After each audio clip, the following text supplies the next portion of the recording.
Till now in the torsional vibration we have studied simple by Newton's second law, how to obtain the equation of motion. Also we have dealt with the transfer matrix method for multi-degree of freedom system. In these cases all the rotors which we considered, generally the shaft of such rotors had only the stiffness property, thus we neglected the mass of the shaft. But in practical rotors we find that not only the stiffness, also the mass of the mass or the inertia property of the shaft is distributed throughout the length. So these shafts are very heavy, and because of that they have appreciable amount of polar moment of inertia, and that is distributed throughout the length.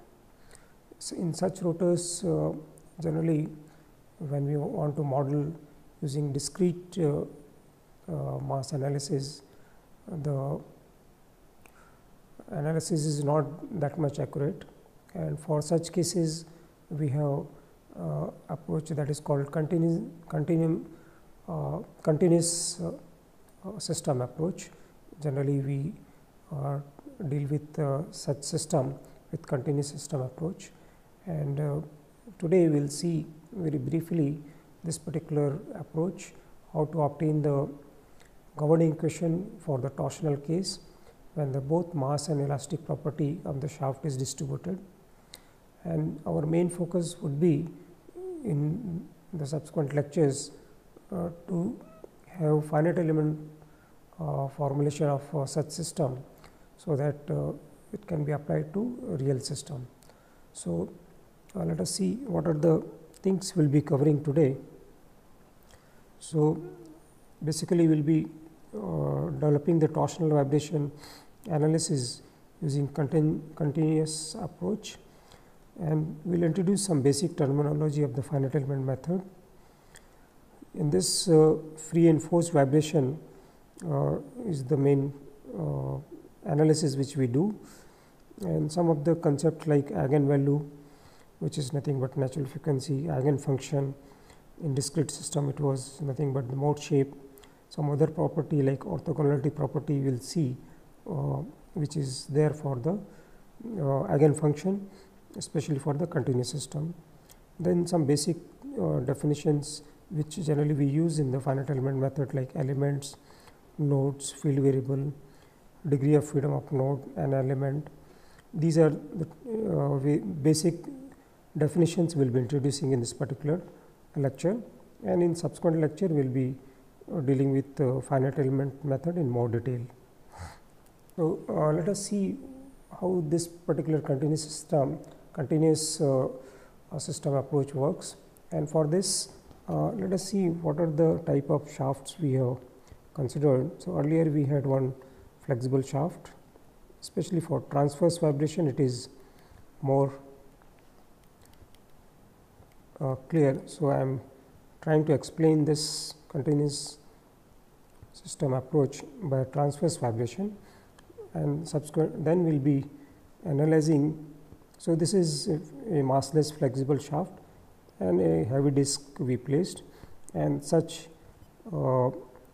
rotors we analyzed by considering only the flexibility of the shaft and the mass of the shaft. In another case we took rigid shaft and flexible bearing.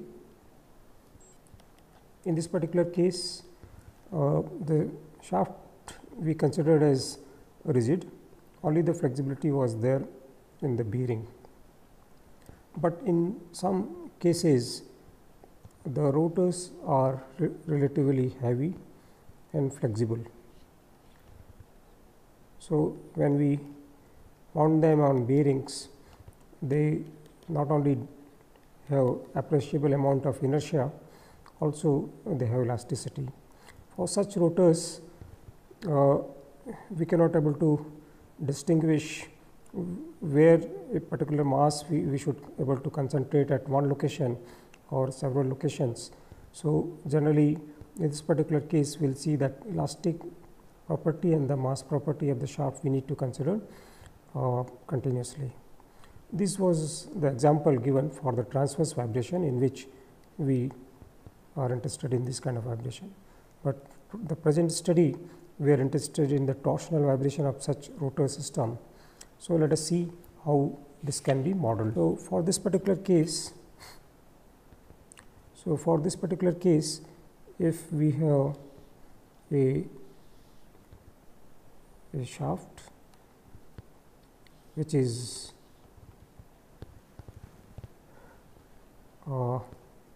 let us say this is the axis of the shaft Z, and this is the one of the plane of the shaft shown here, and at a distance Z, let us say there is a plane, the motion of that we want to analyze. In this particular shafts, we have various kind of loading, like we can have distributed torque, external torque acting. So, that torque will be representing as function of Z, the axial position of the shaft. Also, it is time dependent. And if we have some kind of concentrated torque at some location, which is let us say at location Z naught, that is the location of that is fixed. So, this will call as a concentrated torque. Now, we are interested in a shaft segment which is here. So, if we want to see that particular plane of the shaft due to this torsion. So, let us say this is y and this is x axis. This is basically center of the shaft. So, this will come like this, and if we want to study motion of the point P, let us say the coordinate of that is x, y, z.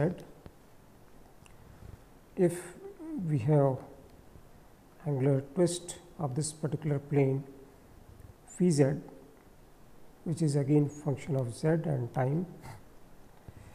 So, this particular point P will have displacement in the radial direction, which will come at P prime location due to angular displacement. And in this particular hypothesis, we are assuming that whatever the loading is applied on this torque, because of this, if one particular plane which we are considering, that will remain a plane, it will not distort during the motion, and a particular particle on this particular plane like P moves in that particular plane. So, you can able to see that in this plane itself it is moving, it is not going out of this plane. Now, if we want to analyze the torque balance for a particular shaft segment, let us say we are taking a very small shaft segment having thickness dz, and if we want to draw the free body diagram of that to obtain the equation of motion of this, let us take this particular shaft segment, and this particular shaft segment, as we have seen, the thickness is dz, and once we have taken out from the shaft, the reaction torques will be acting on both sides of this particular plane. So, let us say in this particular direction, the torque Tz is acting, which is reactive torque, which is coming from the other end of the shaft, and we have, because inertia property is continuously changing. So, we expect that the torque will change at other plane, and this will be given by this expression. Even the displacements, angular displacement, I am representing that, let us say positive direction is this one, phi z, which is function of z and t, and this direction also, because from left to right is the positive direction for the z. So, here we have the displacement as phi z plus d phi z, change in the angular displacement. Because of this inertia property, there will be change in this particular angular displacement also. So, now these two are the torque which are coming on this particular these are the two torques which are coming onto this particular shaft segment, and now using Newton's law, second law, we can able to obtain the governing equation, and for that we will be equating the torques. So, I will take in the next slide. So, T z plus delta t, this is the torque which is acting on the right side of that shaft segment, minus the shaft segment torque and the left plane, and that should be equal to the inertia, rotary inertia of the shaft segment. This now in this, because from torsion theory we know that T by J is equal to g theta by L. So, we can able to get the torque as g j, and this theta is the twist of the shaft segment, which is this, for this particular case is this much, and the length of the shaft segment is dx. So, you can able to dz. So, you can able to see in the previous slide, the relative twist of the two planes is difference of this angular displacement minus this. So, that is the d phi z, and the shaft segment length is dz.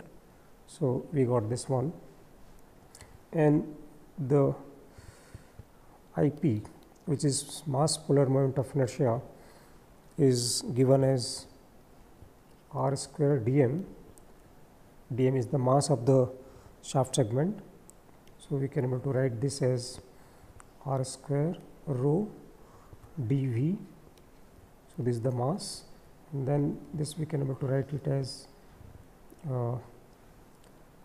area, and dz, and rho we can take outside, and this can be simplified as rho dz, because dz will come out r square dA, and r square dA is nothing but the j, second moment of inertia, that is polar moment of inertia of the shaft, which is given as j as pi by 32 d4 for circular shaft. So, this expression and this expression we can able to substitute in this governing equation. In this governing equation, you can able to see that these two terms are getting cancelled, and here we will substitute torque, and here we will substitute IP. So, d by dz,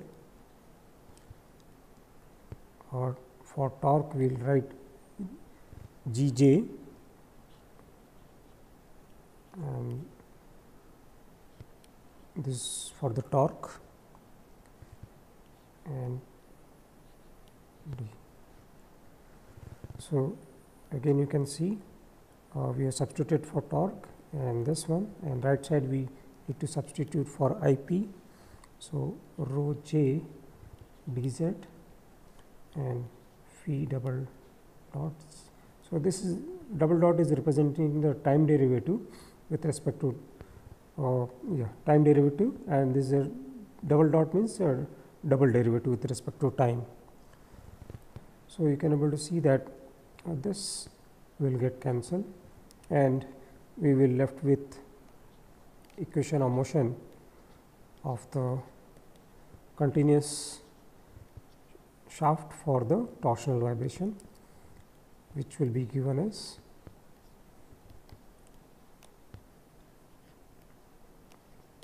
like this.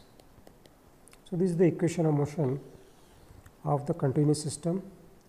In this particular case, we did not consider the external torque, but if we want to consider external torque in the previous slide, here the we will be having external torques.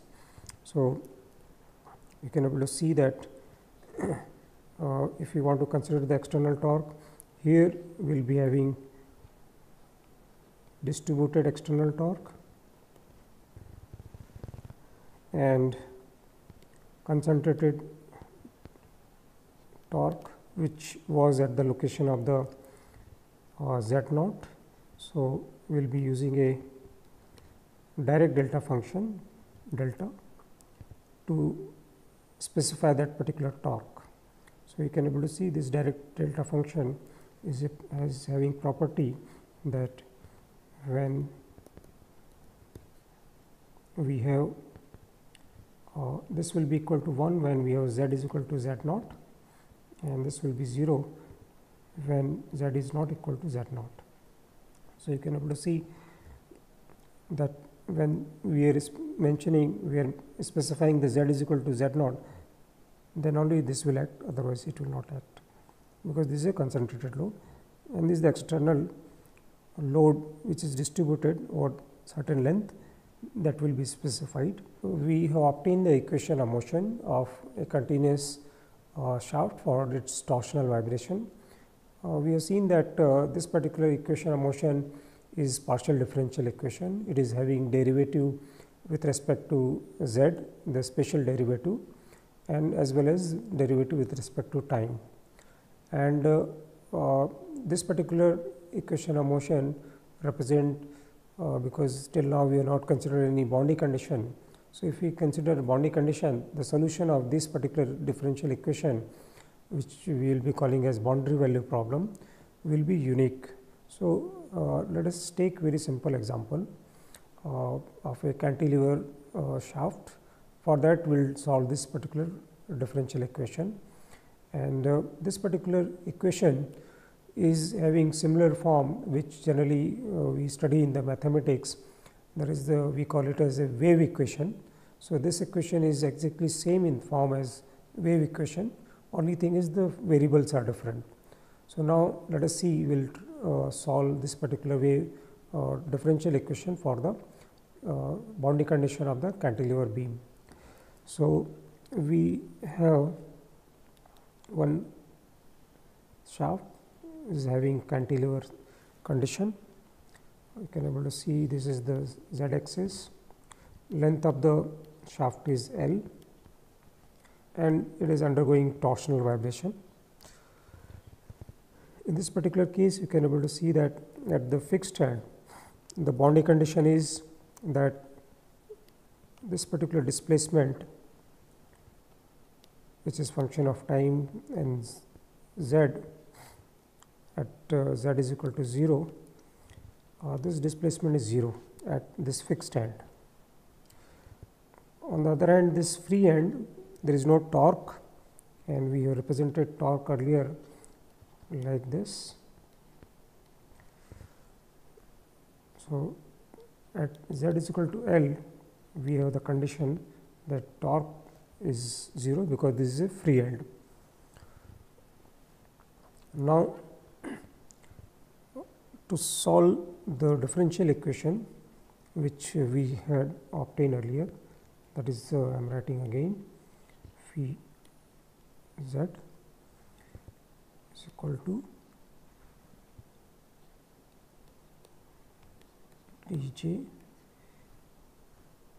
phi Z dz. We will be using the separation of variable method to solve this, and in this method we assume the solution in such that we have two parts of the solution. One function is purely spatial coordinate dependent, that is z. Another is time dependent, and this time dependent function is generally harmonic in nature, and the form of this particular function, harmonic function, we know is cos omega n f t plus b sin omega n f t, where omega is a frequency, t is time, a and b are constants, and a and b we will be obtaining based on the initial condition of the problem.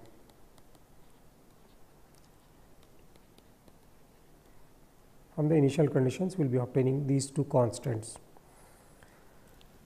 Now, if we take let us, because in this particular equation we can able to see that we need to take time derivative of this particular function and also the spatial derivative here, and so now I want to differentiate this twice with respect to time. So, obviously, this will not derivate this chi function, only it will derivate the eta function, which is time dependent. And if I want to differentiate this with respect to z, so that will go into the chi. I am representing that as prime to represent the derivative, partial derivative with respect to z, and this will be as it is.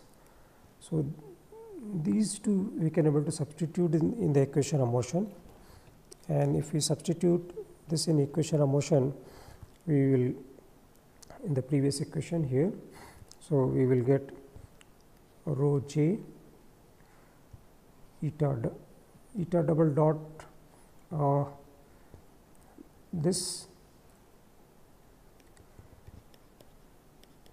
chi z.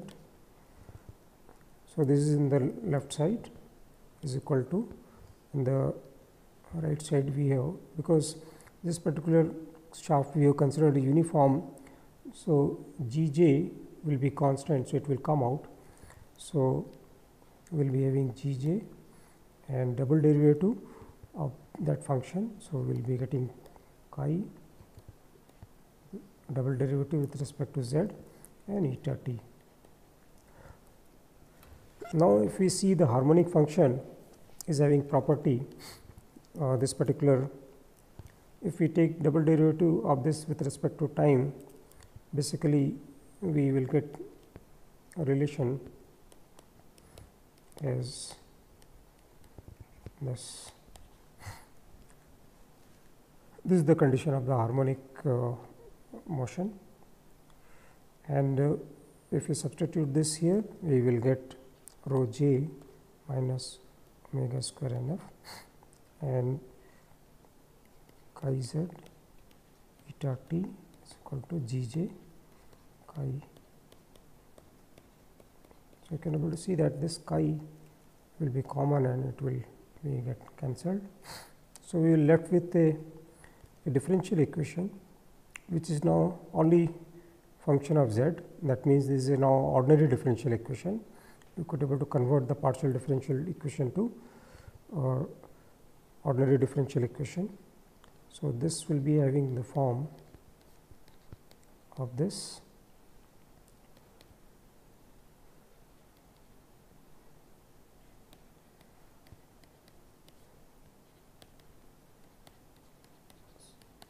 And here this j will also get cancelled,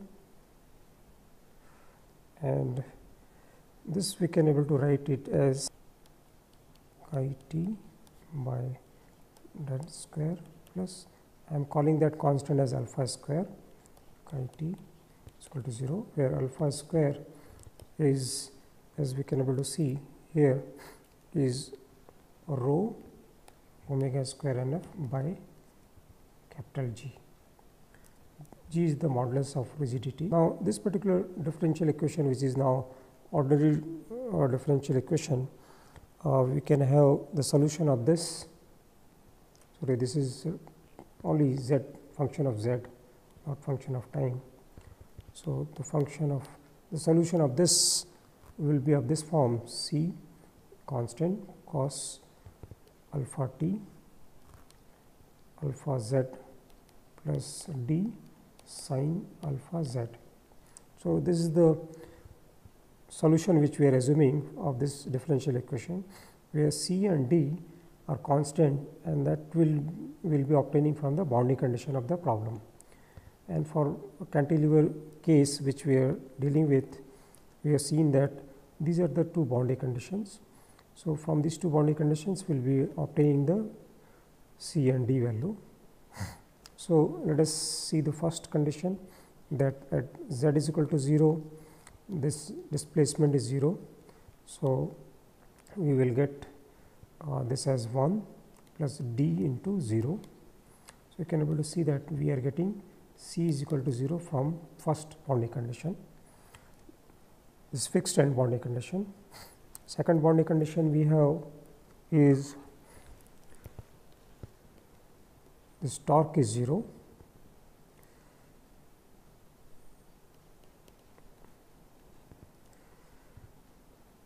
Because eta here in place of phi z, we are writing the assumed solution, this solution, and because there is a differentiation with respect to z, so this will be differentiated, this will be outside this one. So this is 0. So that means we need to derivate this with respect to z first, and we need to substitute here. So we can able to remove this quantity. Also this will not be 0. So I am differentiating this, and we know that c is 0 itself. So only we need to differentiate this d alpha cos this. So this is the derivative of this particular term, and at z is equal to 0, z is equal to L, this quantity is 0. So if we substitute d alpha cos, instead of z we will write L is equal to 0. So you can able to see either d, if it is 0, then the whole motion will be 0, because c is already 0. If d is 0, motion will not take place. We are not interested in that. So d cannot be 0. So for that case, this alpha in general cannot be 0. So we need to have a function, this cos alpha L is equal to 0. So this is the frequency equation.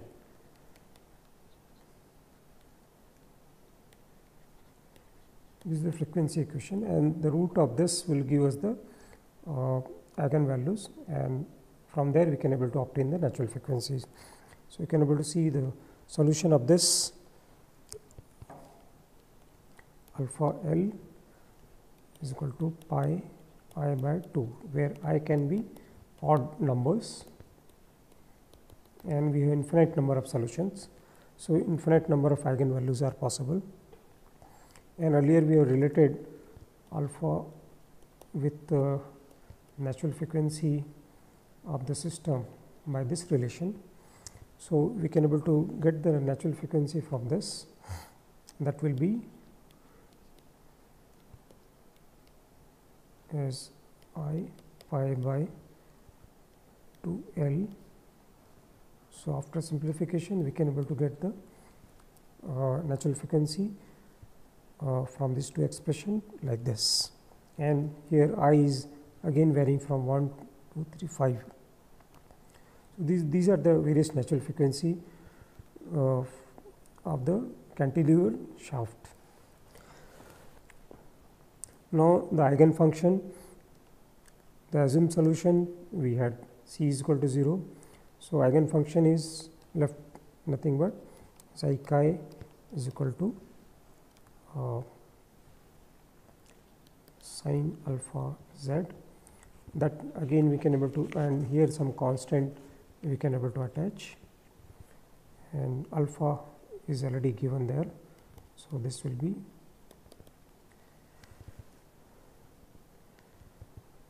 pi I z by 2L. So, this will be the eigenfunction,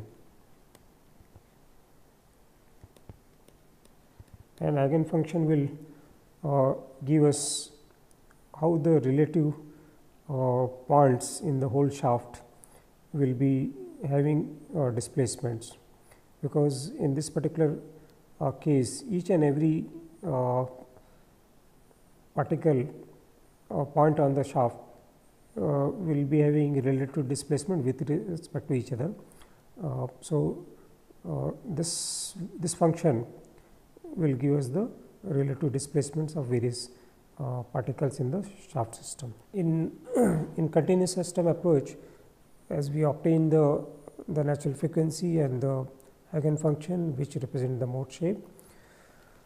In continuous system, because the mass property is continuously distributed, so basically this system can be considered as an infinite number of degree of freedom, because each and every particle are independently moving with respect to each other, and we have seen that we are getting infinite number of natural frequencies because we have infinite degree of freedom in the continuous system approach. So, now whatever the eigenfunction we obtain, let us see the plot of that for first 3 modes.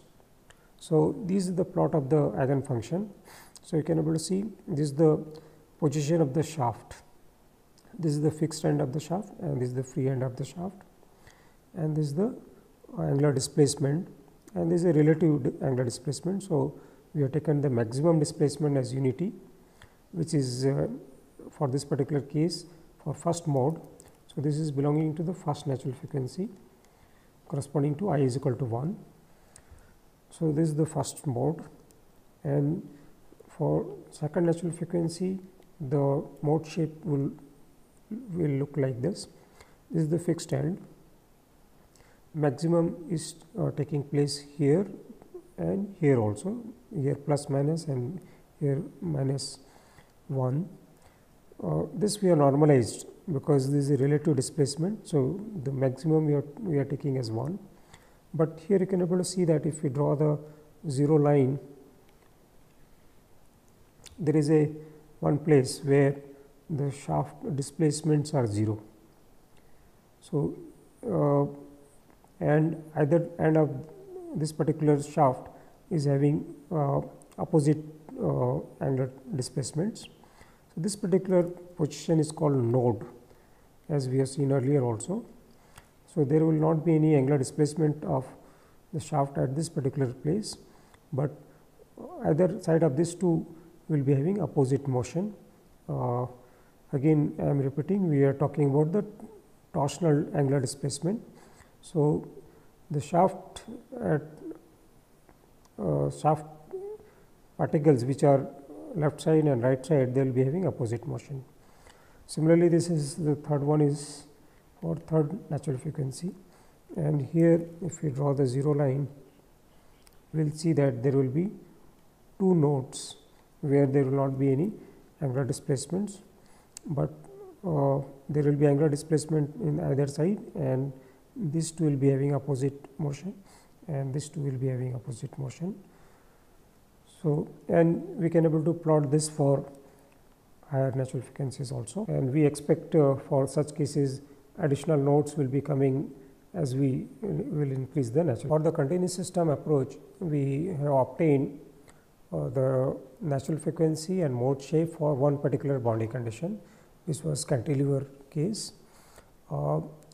In continuous system approach, we can able to obtain this natural frequencies for simple boundary conditions, and few more boundary conditions solutions I am providing here. So, like we have if free shaft is there is no support at both ends, then the natural frequency will be given by this expression. Here the eigenfunction will be having this function, sine function, and for another case in which both the end of the shaft is fixed. In this particular case, natural frequency will be given by this, and the mode shape will be like this. Is also sine function, but there is some difference. This is the fixed free case, this is fixed case, and this is free. So this is fixed free. This is similar to the cantilever. This is a cantilever case.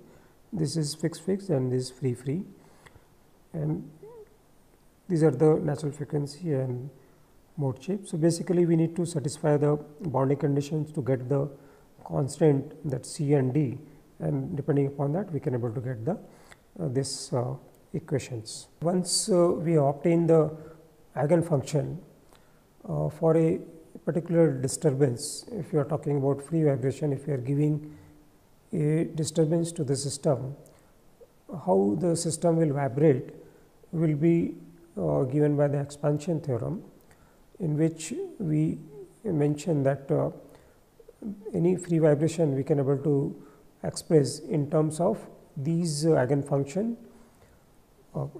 contribution from these basic eigenfunctions, and contribution of various eigenfunction will depend upon the initial condition. So let us see this particular torsional free vibration, how we can able to express in terms of the eigenfunction. So this is for the case for the simply support for the case of the cantilever beam case. So this was the eigenfunction, and this is the harmonic function.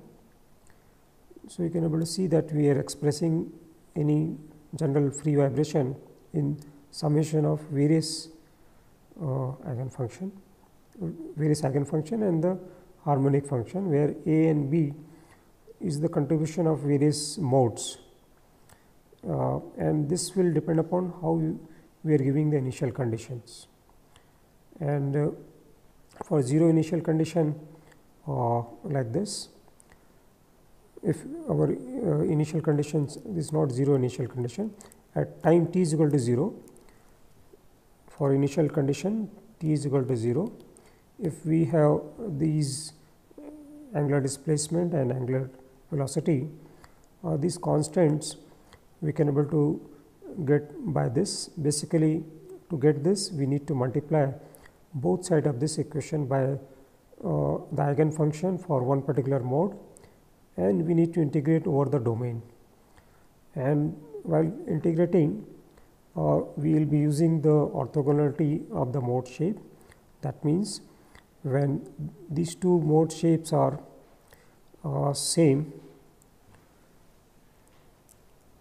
when they are they are not same, then this is 0 and this should be equal to. So, when they are same, then it will not be 0. So, when two eigenfunctions are same, this quantity will not be 0, and when these two eigenfunctions are different, then this will be 0.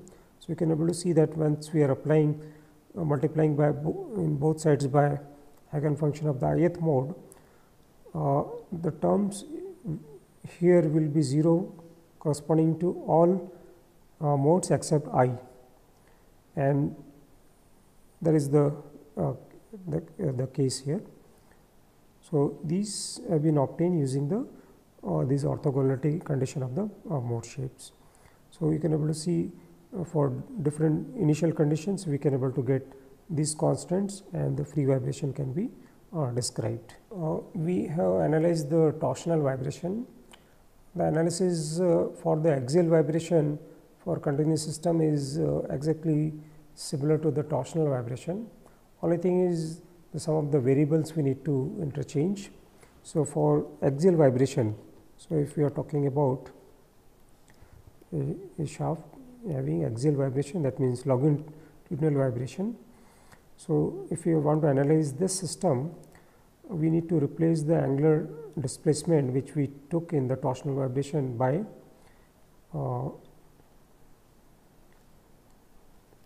axial vibration, that is a linear vibration, and the j second moment of area, the polar moment of area, we need to replace with A, G we need to replace with E, and torque we need to replace by force. So, these will be the changes in the equation of motion, and otherwise the analysis is exactly same. Differential equation, eigenfunction, everything is same, only we need to replace these variables, then we can able to analyze the axial vibration. So, we will not be repeating the axial vibration analysis here, but just we are trying to show the analogy here. In the continuous system approach, as I mentioned, for more complex boundary condition or for multiple disk or multiple support, the obtaining solutions are not easy. I will just show one particular case in which the same cantilever beam in which we have this shaft is having continuously distributed stiffness and mass property, but along with that there is a concentrated disk at the free end, and this addition of the disk, how the complexity increases because of this, we will try to see. So, we have in this particular case a cantilever shaft having distributed mass and stiffness property, and there is a concentrated disk at the end. Let us say the polar moment of inertia of that is I p.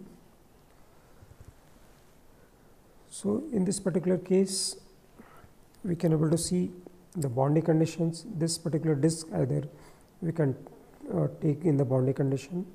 So, fixed end the boundary condition is same, that is this is at z is equal to 0 is 0. Here to obtain boundary condition, let us take the free body diagram of the disk. So, in this particular case, if this is the positive direction for the angular displacement, there will be reactive torque from the shaft onto this, that will be acting, and that will be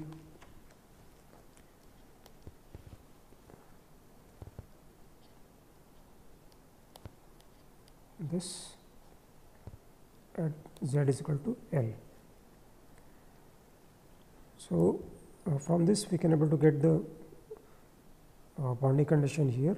That means, if we take the equation of motion of this, because this particular torque is acting in the negative direction, this is the only torque acting on this particular disk, should be equal to this is at z is equal to L, should be equal to inertia.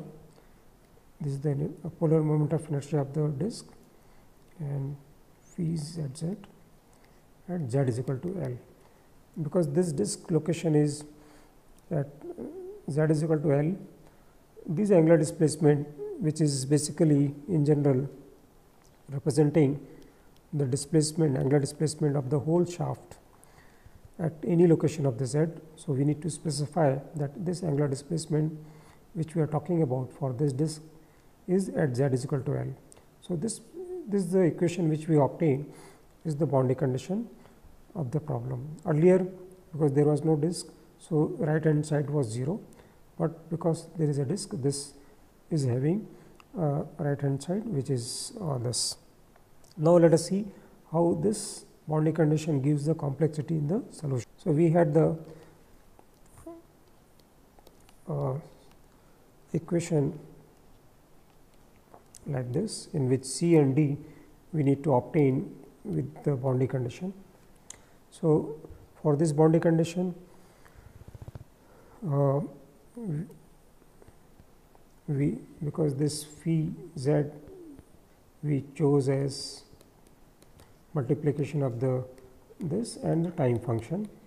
So, in this particular case, time function is not there. So, basically we can able to write this as, so I am satisfying here. So, xi at 0, eta t at this is at z is equal to 0 is 0. So, you can see eta t c plus d into 0. So, this we already seen that for this particular case, because eta cannot be 0, c, this gives the c is equal to 0. This was a similar condition as the previous one. The complexity is there in the second boundary condition now. So, now we need to substitute here the solution. So, I am taking this in the second slide. So, the boundary condition I am rewriting.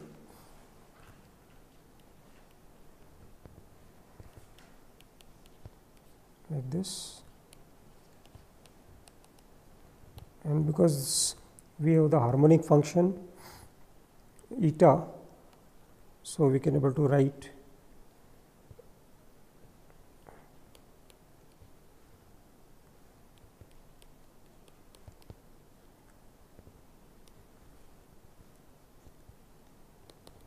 so basically here if we substitute this here, we will get negative of that.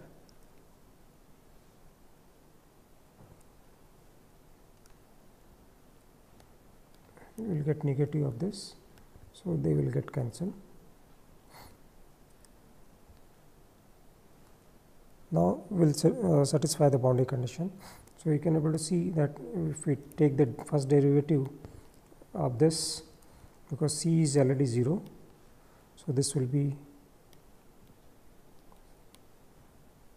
similar to the previous one. We have substituted for z is equal to L is equal to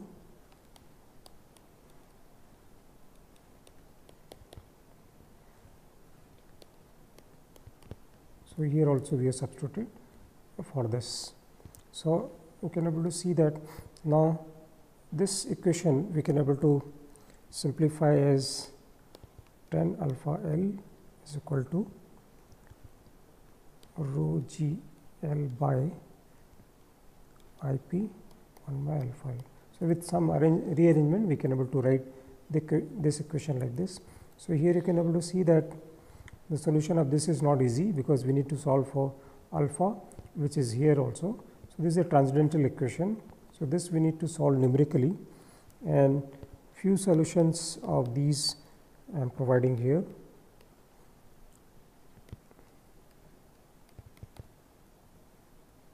But we will be having infinite number of solutions. So, first 3 solutions are these, and once we obtain this, because we know alpha and omega NF are related, so natural frequency can be obtained. But you can able to appreciate that with the addition of the mass itself, the frequency equation which was earlier simpler, now it has become a transcendental equation, and solution of those roots are not easy now. So, in the present lecture, we introduce the continuous system approach for torsional vibration. This particular system is most accurately we can able to model the system, we can able to get the natural frequency and eigenfunction. But the difficulty is for very simple boundary condition, we can able to get the solutions. For more complex conditions, we need to go for approximate solutions, and in the subsequent class we will choose finite element method for solution of such system, in which will be, because we know that finite element method is having flexibility in incorporating more complex boundary conditions. So, that particular method will be exploring in 2 lectures. Okay.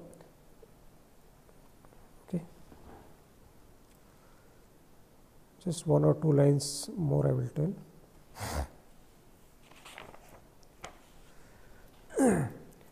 In this continuous system approach, as we have seen that we solve the system equations as a whole. In the subsequent lecture, we will see when we will be using the finite element method. In that particular method, we break the system in various small segments that we call it as element, and we obtain the elemental equation. And once we obtain the elemental equation, then we obtain the system equation by assembling such elemental equations, and then finally we apply the boundary condition to get the governing equation for the whole system. So, that particular method we will see in the subsequent lecture.